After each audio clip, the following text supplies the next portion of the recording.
فرمایا کہ جنگ کے خطرات پر اظہار تشویش کیا گیا تو فرمایا غیر اختیاری امور کے متعلق زیادہ تشویش نہ چاہیے، بس دعائے عافیت کرتا رہے اور بے فکر رہے، کیونکہ مرنا تو بہرحال ایک دن ضرور ہے، موت قبل وقت کے آ نہیں سکتی۔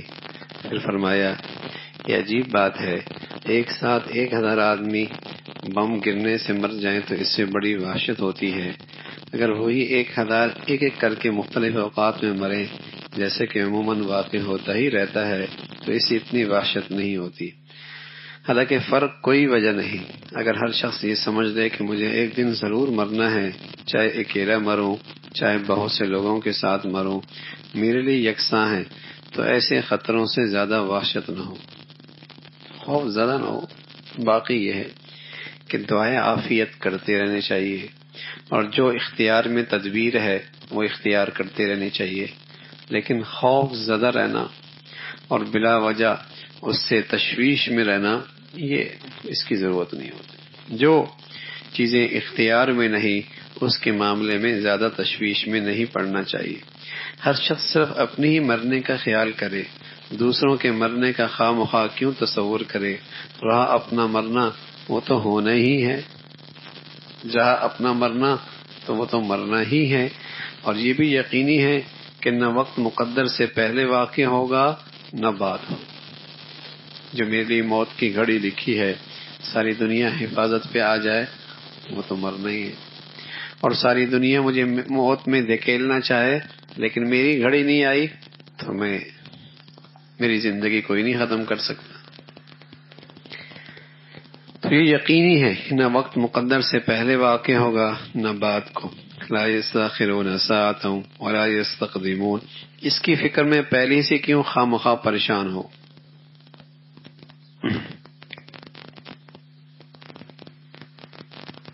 اللہ سے کسی نے پوچھا کہ تمہارے باپ کہاں مرے؟ کہا دریا میں۔ ماں کہاں مری؟ کہا دریا میں۔ پھر کہا دادا کہاں مرے؟ کہا دریا میں۔ کہا تم بڑے بیوقوف ہو، پھر بھی دریا کو نہیں چھوڑتے۔ باپ بھی دریا میں مرا، ماں بھی دریا میں مری، دادا بھی دریا میں مرا، تم بڑے بیوقوف ہو، دریا کو نہیں چھوڑتے۔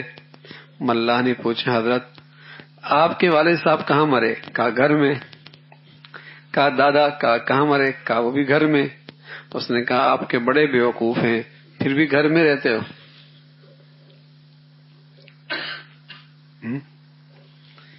پھر بھی گھر میں رہتے ہو۔ سبحان اللہ، حقیقت میں خوب جواب دیا۔ خشکی میں کیا اطمینان ہے، مکان گر پڑے تو کیا ہو سکتا ہے، آگ لگ جائے تو کیا ہو سکتا ہے۔ حق تعالیٰ فرماتے ہیں تم جو درجات سے نکلتے ہی سرکشی کرنے لگے تو کیا اس سے اطمینان ہو گیا؟ تم خوشی میں دھنسا نہیں سکتے اور تم خوشی میں نہیں تباہ ہو سکتے۔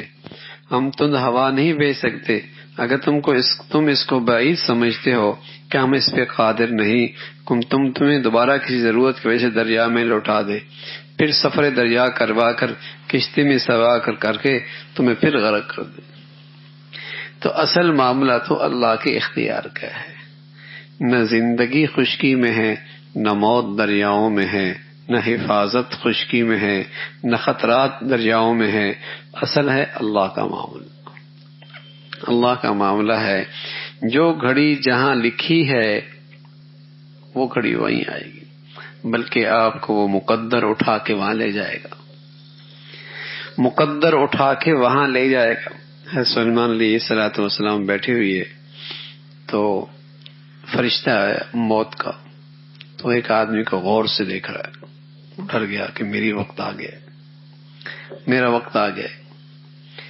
تو اس نے حضرت سلیمان علیہ الصلوۃ والسلام سے کہا کہ مجھے ذرا دور کہیں پہنچا دے، یہ مجھے بڑے غور سے دیکھ رہا ہے فرشتہ، ہوا کو حکم دے مجھے ذرا کہیں دور پہنچا دے۔ آپ نے ہوا کو حکم دیا اور دور جا کے کہیں اسے پہنچا دیا۔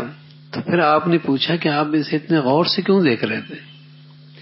کہ میں غور سے اس لیے دیکھ رہا تھا، اس کا وقت تو موت کا قریب آ گیا اور اس کی جگہ تو کوئی اور ہے، یہ یہاں بیٹھا ہوا ہے، اب صحیح جگہ پہنچ گیا۔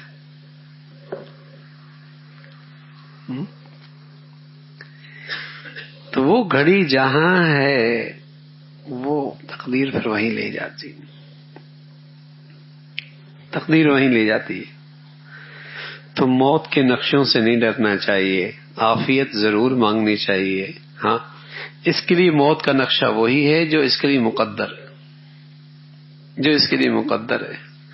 وہاں سے نہ آگے جا سکتا ہے نہ پیچھے ہٹ سکتا۔ بتائیے آدمی کتنا مضبوط ہو سکتا ہے اندر سے؟ آدمی اندر سے کتنا مضبوط ہو سکتا ہے؟